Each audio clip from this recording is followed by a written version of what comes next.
नमस्कार दोस्तों, अदम्य एकेडमी के YouTube चैनल पे आप सबका एक बार फिर से हार्दिक स्वागत है। मैं गजेंद्र आपके लिए लेके आया हूँ सेकंड ग्रेड RS SI जो भर्तियाँ हैं, इनमें इकोनॉमिक्स का जो पोर्शन है उसके बारे में हम लोग चर्चा करेंगे। तो आइए देखते हैं, सिलेबस भी देखेंगे और इसमें जो कॉमन टॉपिक कौन कौन से हैं उनको अपन लेके चलते रहेंगे, पढ़ेंगे और जो कि आपके लिए काफ़ी फ़ायदेमंद साबित होंगे। तो देखते हैं। देखिए, ये सेकंड ग्रेड का सिलेबस है। सेकंड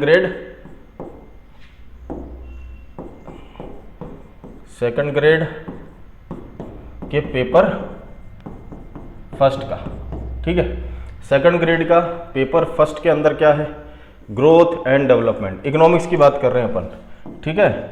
इकोनॉमिक्स, अर्थशास्त्र, ठीक है। इसके अंदर सेकंड ग्रेड के पेपर 1 में क्या देखने को मिल रहा है अपने को? ग्रोथ एंड डेवलपमेंट, यानी समृद्धि और विकास, ठीक है। ग्रोथ डेवलपमेंट किसमें? एग्रीकल्चर, इंडस्ट्री, सर्विस सेक्टर, ठीक है। कृषि, उद्योग और सेवा क्षेत्र में। Foreign trade off India, Bharat का विदेशी व्यापार कैसा है, ठीक है।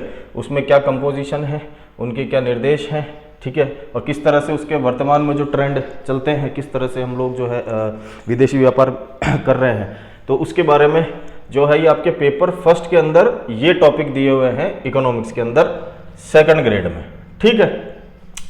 आइए आगे। ये इकोनॉमिक्स जो है आपकी पेपर 2 सेकंड पेपर, ठीक है। पेपर सेकंड है, ये पेपर फर्स्ट था, ठीक है। ये सेकंड पेपर है किसका? सेकंड ग्रेड का ही, ठीक है। सेकंड ग्रेड का ही है, ठीक है।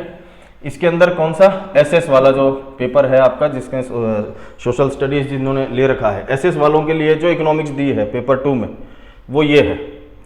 1 2 3 4 5 इसके टॉपिक हैं। कॉन्सेप्ट ऑफ नेशनल इनकम, राष्ट्रीय आय के बारे में हम लोगों को देखना है, ठीक है। राष्ट्रीय आय, बेसिक कॉन्सेप्ट ऑफ मांग और पूर्ति, ठीक है। कंज्यूमर इक्विलिब्रियम, ठीक है। डेफिनेशन ऑफ मनी, मुद्रा की क्या परिभाषाएं होंगी, उसके क्या कार्य होंगे, ठीक है। कमर्शियल बैंक, वाणिज्यिक बैंक और केंद्रीय बैंकों के क्या क्या कार्य होते हैं, क्या फंक्शन होते हैं, ठीक है। ये अपने सिलेबस में है। इंडियन फॉरेन ट्रेड, वापिस इसके अंदर देखिए, पिछले पेपर 1 में भी विदेशी व्यापार से संबंधित जो था टॉपिक था, इसमें भी है।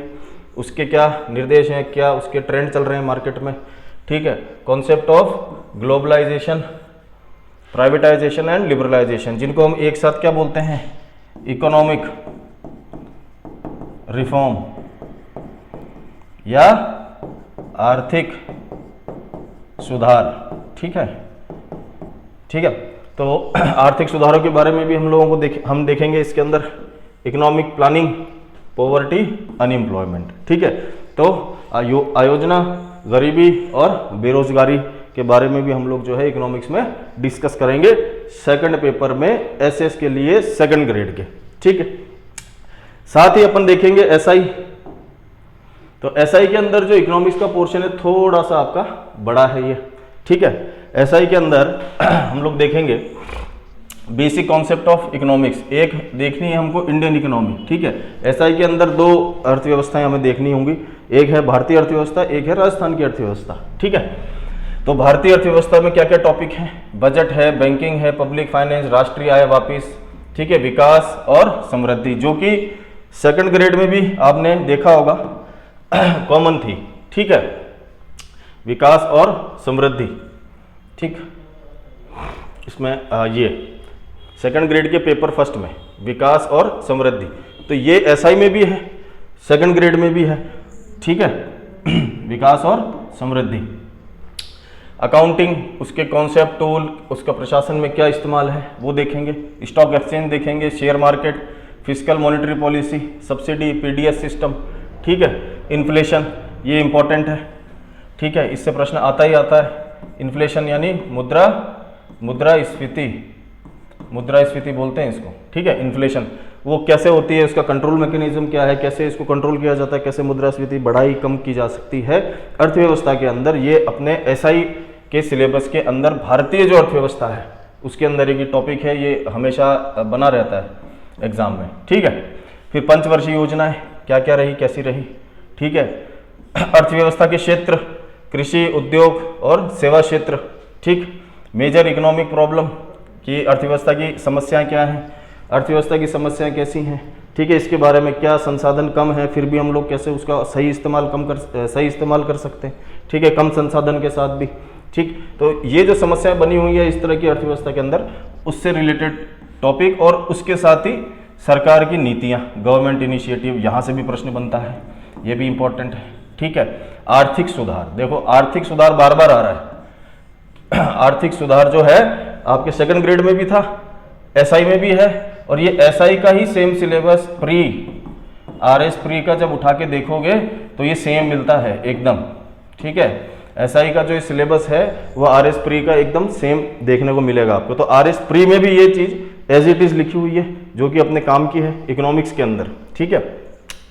मानव विकास सूचकांक, ठीक है, ह्यूमन डेवलपमेंट इंडेक्स, गरीबी, बेरोजगारी, जो कि सेकंड ग्रेड में भी कॉमन थी, ठीक है, उनको कैसे ठीक किया जा सकता है वो सारी बात।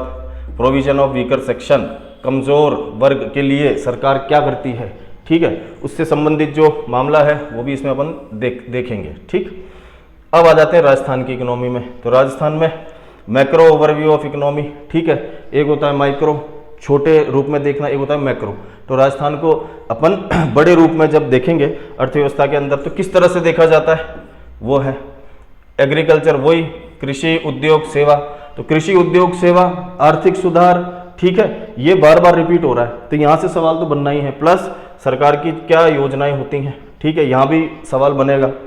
ग्रोथ, ये विकास और समृद्धि बार बार आ रही है, समृद्धि और विकास और आयोजना, ठीक है, ये भी बार बार रिपीट हो रहा है। ये देखना है अपन को राजस्थान के संदर्भ में, ठीक है, राजस्थान के संदर्भ में, ठीक है।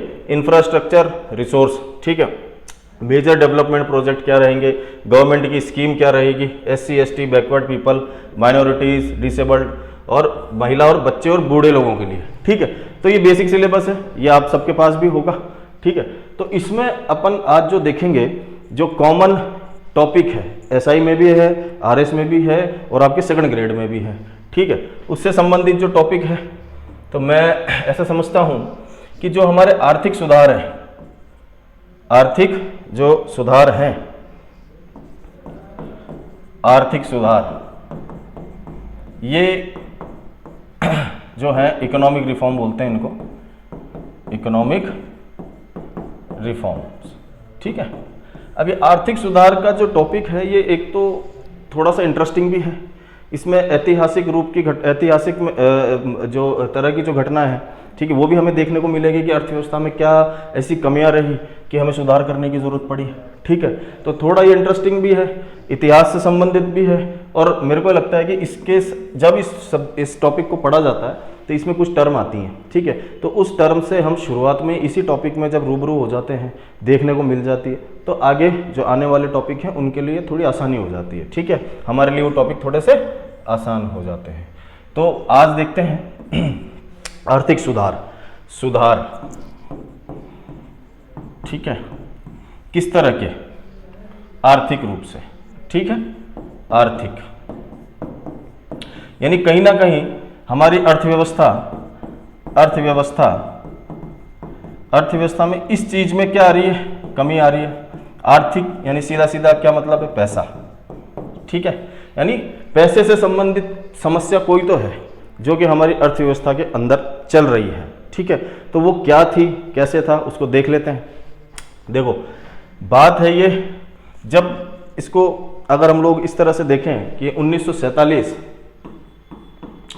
1947 तक हम लोगों का लक्ष्य जो था वो एक ही था, यानी भारत देश का जो लक्ष्य था वो एक ही लक्ष्य था। क्या था कि भाई हमें आज़ादी चाहिए, ठीक है, आज़ादी ही लेनी है, स्वतंत्र भारत चाहिए, बढ़िया बात है, ठीक है, उपनिवेशिक भारत नहीं होना चाहिए, हाँ नहीं होगा जी, ठीक है।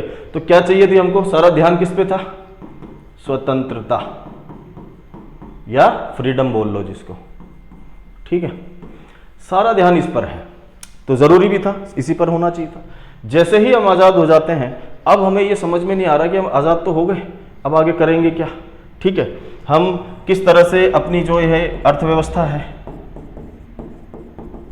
किस तरह से अपनी जो अर्थव्यवस्था है इसको आगे लेके जाएंगे, हमें किस क्षेत्र पे ज़्यादा ध्यान देना होगा, क्या हमें कृषि को बढ़ाना है ना, या उद्योग बढ़ाने हैं, ठीक है, हमें करना क्या है, ये अर्थव्यवस्था को मैनेज कैसे करना है, ठीक है।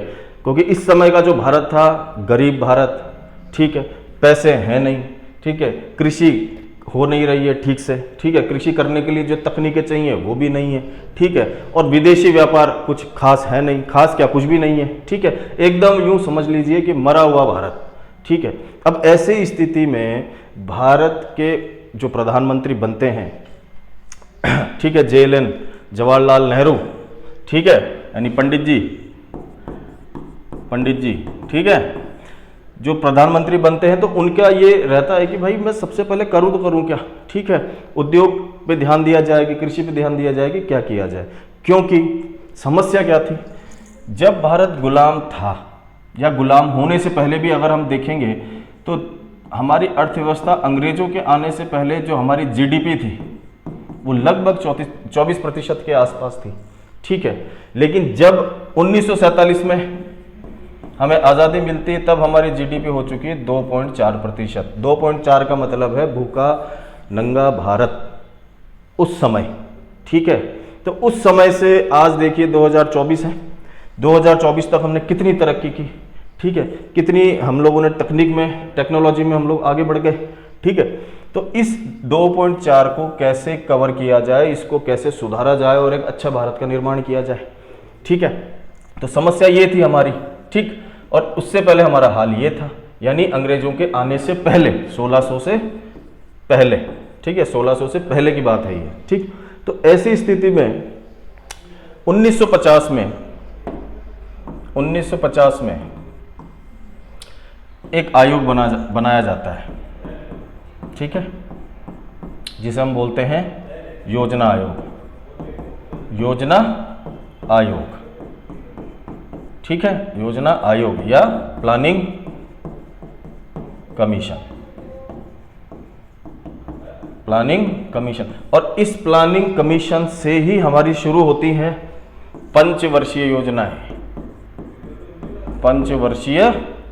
योजनाएं, ठीक है। अब ये पंचवर्षीय योजनाएं क्यों? क्योंकि तैयार तो करना पड़ेगा मसौदा हमको कि भाई हम किस तरह से इस 5 साल में, शुरू के 5 साल में हम किस पे ध्यान देंगे, जब वो हम टारगेट पूरा कर लेंगे तो फिर 5 साल पे किस पे ध्यान देंगे, ठीक है। तो इस तरह की एक प्लानिंग आयोग बनाया गया और उसमें ये प्लान किया गया कि हर 5-5 साल के लिए हमें कुछ अपने जो है टारगेट तय करने हैं और उन्हें पूरा करना है, ठीक है। तो जो पहला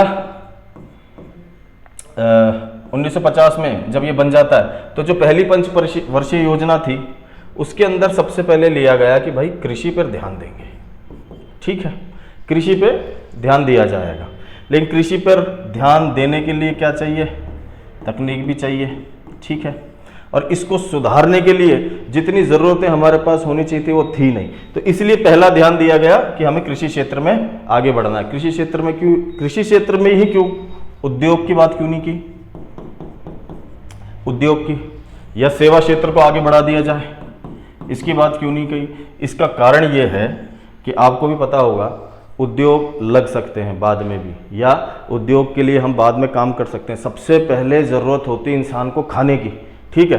तो अब खाली पेट कैसे चलेंगे, खाली पेट, इतना गरीब इंसान, भारत में गरीबी, मजदूर मर रहे हैं, किसान के पास अनाज उगाने के लिए तकनीक नहीं, किसान के वैसी गरीबी छा रही है, ठीक है। भारत देश में जो एक खाद्यान्न की समस्या देखने को मिल रही, फूड, ठीक है, खाद्यान्न, ये जो समस्या ये देखने को मिल रही, तो पहले कम से कम खाने का तो इंतजाम करें, बाकी चीज़ें तो बाद में होती रहेंगी, ठीक है।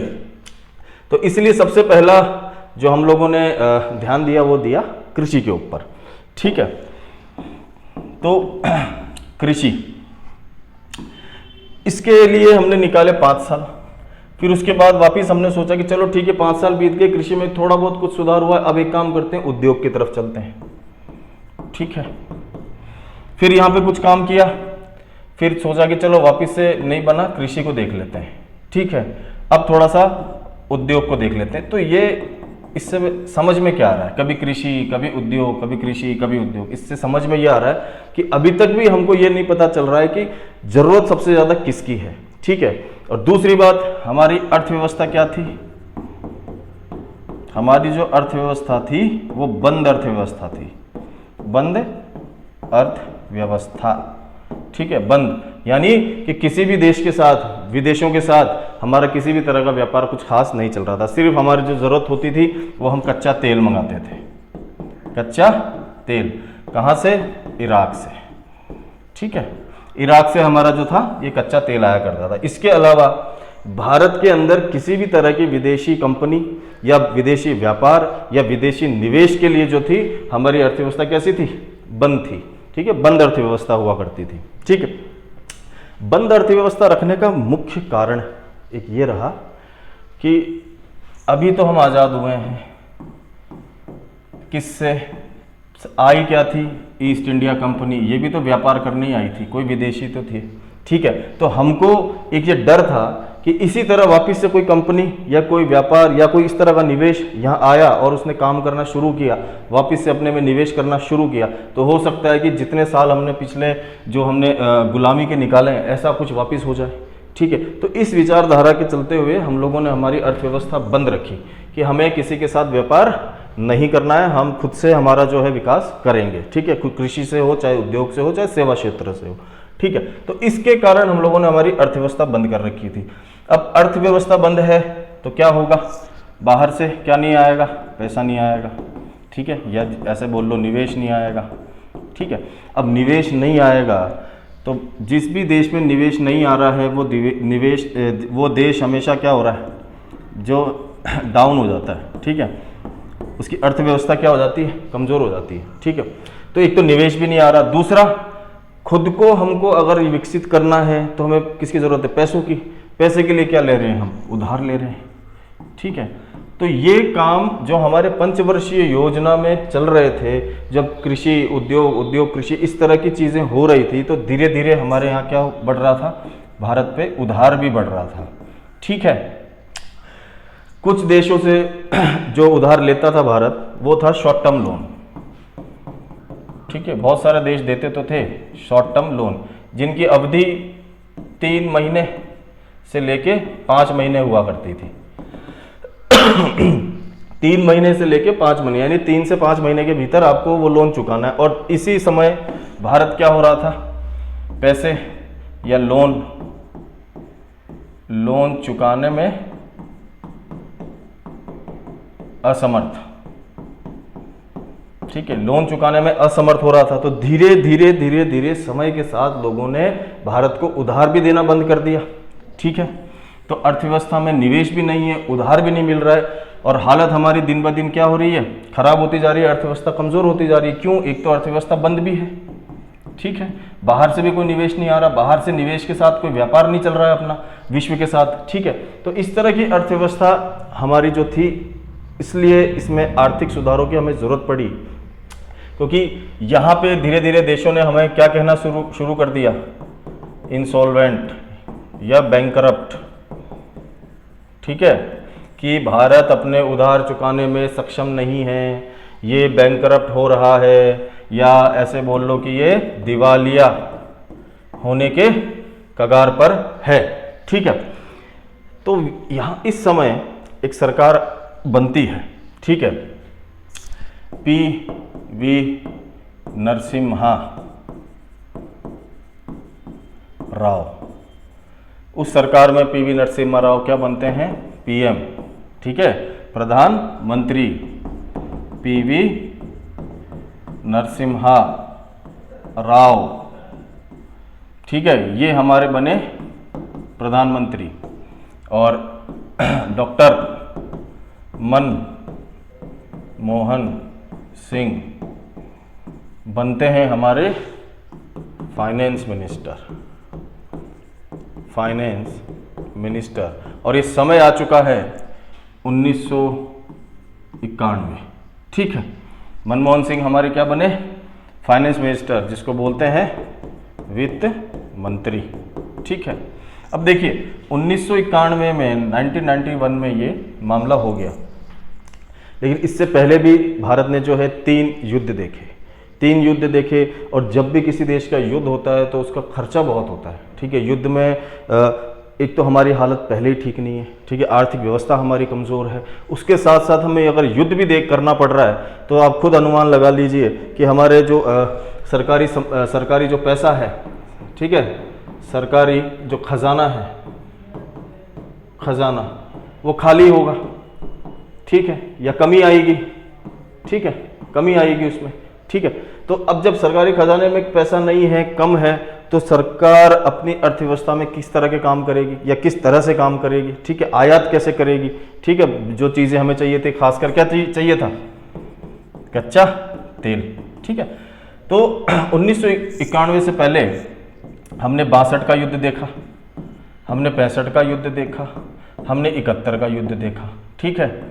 62 का युद्ध किसके साथ हुआ, पाकिस्तान की चाइना है जी, ये हमारा हुआ पाकिस्तान के साथ,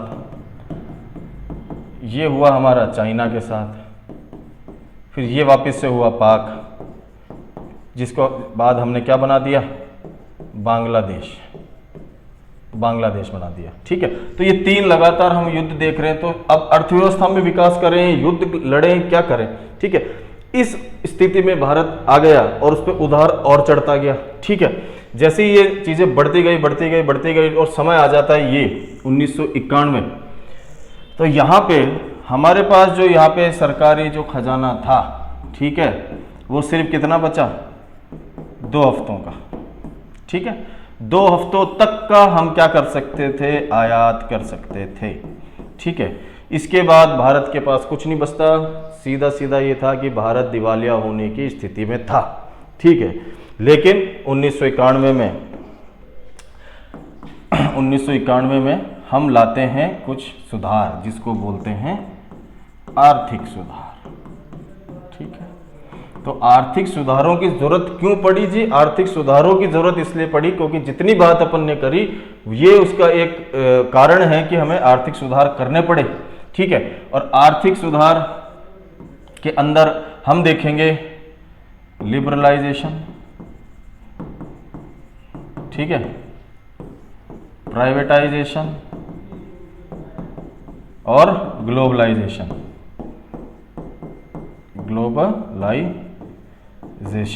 ठीक है। तो लिबरलाइजेशन का मतलब क्या है, उदारीकरण, ये हमारा बन गया निजीकरण,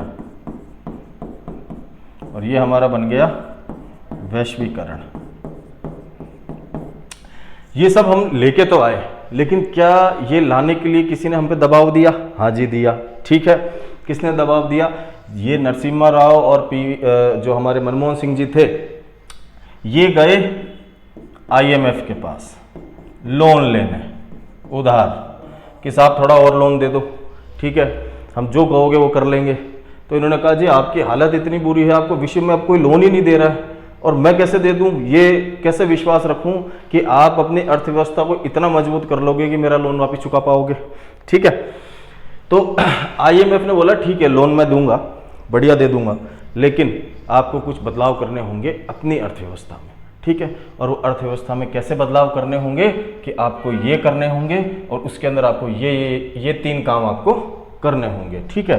तो अंतर्राष्ट्रीय मुद्रा कोष बोलते हैं इसको, अंतर्राष्ट्रीय मुद्रा कोष, ठीक है, इसे बोलते हैं इंटरनेशनल, इंग्लिश में इंटरनेशनल मॉनिटरी फंड, ठीक है, इंटरनेशनल मॉनिटरी फंड बोला जाता है, ठीक है। तो इन्होंने हमको लोन दिया और बदले में हमने अपना 62 टन सोना गिरवी रखा, ठीक है।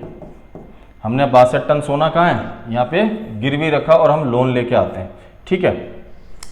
इसके बाद हम वो पैसा अपनी अर्थव्यवस्था में लगाएंगे, आर्थिक सुधार करेंगे और उससे अर्थव्यवस्था में जो है काफ़ी कुछ बदलाव देखने को मिलेंगे, जिसका असर हम अभी तक देख रहे हैं। आज की तारीख में भी आप जो ये दूसरे इंग्लिश ये दूसरे ब्रांड की जो चीज़ें देखते हो, मैकडोनल्ड हो गया, KFC हो गया, जो भी हो गया, एडिडास, प्यूमा, जो भी, ये सब इसी की देन है कि आपके अपने 1991 के जो सुधार हैं उसके बाद विदेशी कंपनियां यहाँ पे आकर्षित हुई, अट्रैक्ट हुई भारत के अंदर और यहाँ पे निवेश करने लगी। ठीक है, तो पहले ये देख लेते हैं इससे पहले हालत क्या थी। तो 1991 से पहले और 1991 के बाद यहाँ दिक्कत क्या थी। ठीक है, वो दिक्कत जो थी वो ये थी कि हमारे यहाँ ये सिस्टम हुआ करता था, लाइसेंस, परमिट और कोटा। ठीक है, लाइसेंस, परमिट और कोटा, इसी को बोला जाता था कि भारत में क्या है, लाइसेंस राज। भारत में क्या है, लाइसेंस राज का जो सिस्टम था वो भारत में हुआ करता था 1991 से पहले। इस वजह से कोई भी विदेशी निवेश हमारे यहाँ नहीं आता था। कोई भी यहाँ पे जो भी अगर यहाँ पे व्यापार करने आ रहा है व्यापार की दृष्टि से, तो ये जो लाइसेंस है ना, ये बड़ा परेशान करता था उनको। और इस लाइसेंस की शर्तें ऐसी होती थी कि आप अगर व्यापार करने आओगे, आपको जी व्यापार करवाएंगे, कोई दिक्कत नहीं है, जगह भी देंगे, सब देंगे, लेकिन आपको उस व्यापार के लिए ये बनवाना पड़ेगा। और ये इतनी इसकी जटिल प्रोसेस होती थी, इतनी ज़्यादा इसमें कॉम्प्लिकेशंस थे कि जो भी यहाँ पे व्यापार करने आते वो मना कर देते कि ये देश तो इतनी सुविधाएं ही नहीं दे रहा कि मतलब यहाँ पे हम लोग ठीक तरीके से काम कर पाएंगे। तो इस वजह से यहाँ पे निवेश नहीं आता था। दूसरा, परमिट बनाना पड़ेगा। ठीक है, कि कोई भी काम करना है उसको परमिट बनाना पड़ेगा, लाइसेंस बनवाना पड़ेगा। और इसमें होता ये था कि सरकार, भारत सरकार तय करेगी कि आप कितना बनाओगे माल, कैसा बनाओगे, उसकी कीमत क्या रहेगी। ठीक है, कि कितना बनेगा, ठीक है, उसकी कीमत क्या होगी। ठीक है, तो जो भी आप प्रोडक्ट बना रहे हो उसकी कीमत और उसकी जो क्वांटिटी है, उसकी जो प्राइस है, उसकी जो क्वांटिटी, वो कौन तय करती थी, भारत सरकार। ठीक है, और जब ये इस तरह का काम होगा तो क्या कोई भी निवेश होगा, क्या कोई भी नहीं होगा, चले जाएंगे सब। कोई निवेश करने आएगा तो चला जाएगा। ठीक है, ये चीज़ें सुन के तो इससे ये पता लगता है कि अपनी अर्थव्यवस्था कैसी थी, बंद थी। 1991 से पहले अर्थव्यवस्था कैसी थी, बंद थी। और कैसा सिस्टम था, लाइसेंस राज था। लाइसेंस राज में क्या था, एक तो लाइसेंस बनाना है, परमिट लेने हैं, कोटा। ये कोटा का मतलब ये है कि मान लीजिए किसी को कोई भी, जैसे ये माइक है, ये माइक बनाना है ना, तो किसी को ये माइक बनाना है और उसके लिए सरकार ने फिक्स लोगों को बोल रखा है कि ये जो माइक है भारत में, इसका उत्पादन मान लीजिए सिर्फ 3 लोग हैं वो ही करेंगे और कोई कंपनी नहीं करेगी। जो भारत में कोई 3 कंपनी है वो ही सिर्फ ये माइक बनाएगी और कोई नहीं बनाएगी। ठीक है जी, कोई बात नहीं, उनका कोटा फिक्स कर दिया। अब मान लीजिए कोई जैसे बाहर से आया, कोई जापान से आया या कहीं से भी आया, अफ्रीका से कोई व्यापारी आया कि मुझे 500 माइक चाहिए रेडीमेड इस तरह के।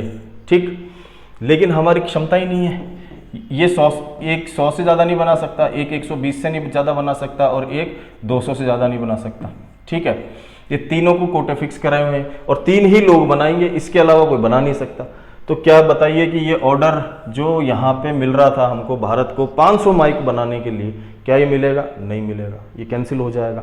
और ये जो व्यापारी है ये कहीं और दूसरे देश में जाके ये ऑर्डर दे देगा अपना कि मुझे इतनी इतनी ज़रूरत है। ठीक है, तो इस तरह का जो ये उत्पादन की जो लिमिट है, कोटा जो है, वो लोगों को फिक्स करके दिया हुआ था कि कौन क्या उत्पादन करेगा और कितना करेगा। ठीक है, उनके अलावा कोई कर नहीं सकता। ठीक, तो इस तरह का जो ये लाइसेंस, परमिट और कोटा, ये जो सिस्टम था, इसी को हम बोलते हैं कि ये अर्थव्यवस्था कैसी थी हमारी, बंद। ठीक है, बंद अर्थव्यवस्था थी। ठीक है, इनके साथ साथ अब ये बंद अर्थव्यवस्था थी, इसके अंदर समस्याएं क्या थी भाई, सीधी सी बात है, जब अर्थव्यवस्थाएं बंद होंगी, यहाँ पे कोई बाहर से निवेश नहीं है, ठीक है, जो काम कर रही है सरकार ही कर रही है, तो सरकारी जो महकमे होंगे, क्या उनमें उनकी प्रोडक्टिविटी बढ़ेगी, क्या कभी नहीं बढ़ेगी, कम होगी धीरे धीरे। क्योंकि इस समय तक 1991 से पहले सरकार कि काम सरकारी आदमी जो भी नौकरी कर रहे हैं सब कर रहे हैं, बड़ा रिलैक्स मूड में रहते थे कि भाई ठीक है, आराम से काम हो रहा है तो हो रहा है, नहीं हो रहा तो भी ठीक है।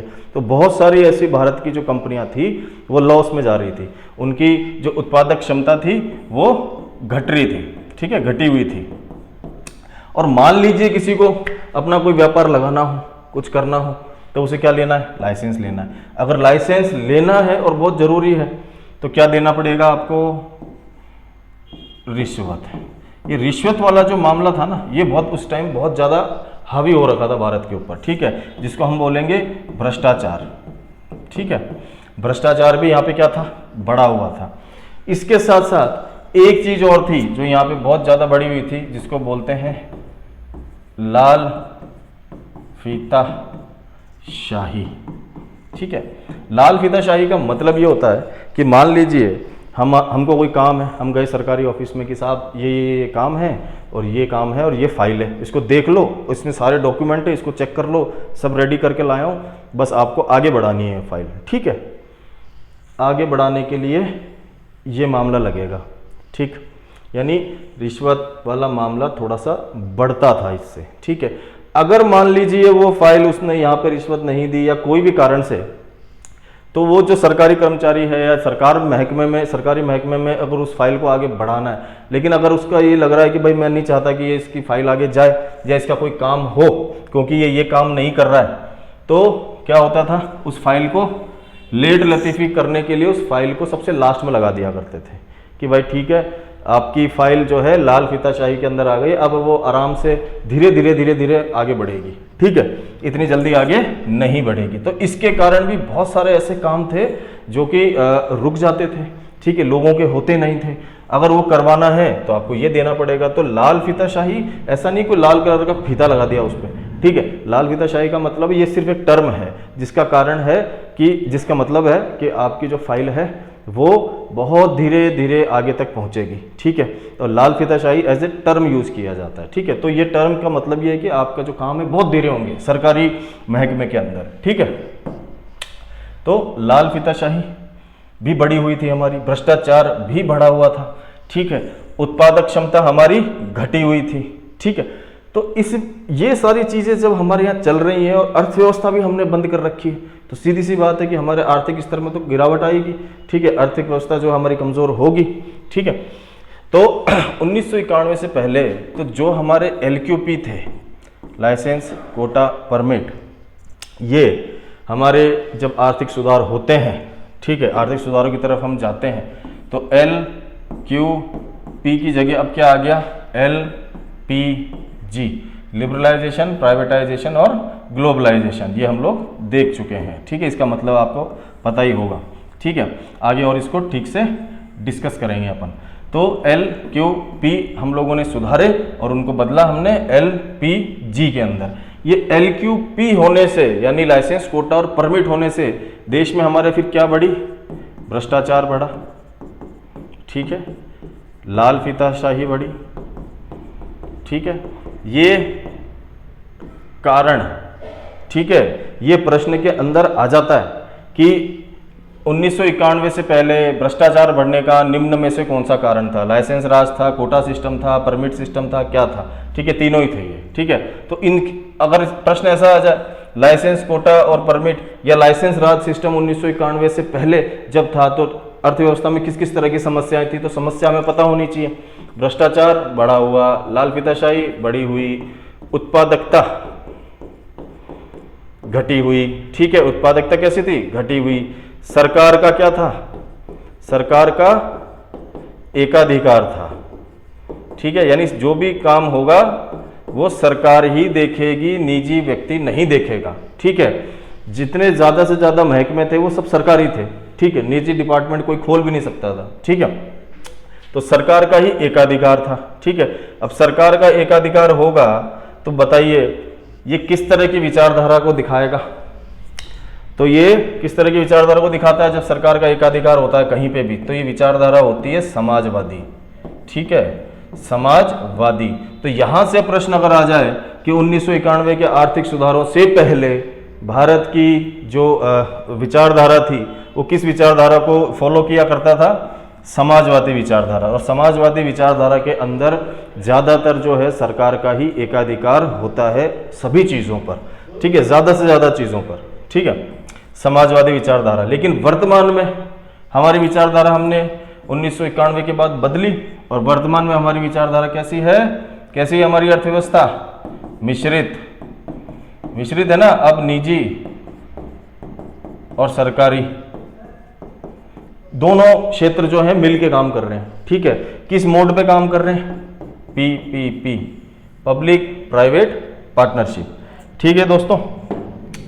तो आगे का जो हम रखेंगे क्लास वो इसी के ऊपर इसको कंटिन्यू करेंगे। ये आज इसका एक बेसिक अंडरस्टैंडिंग जो थी वो मैंने देने की कोशिश की है।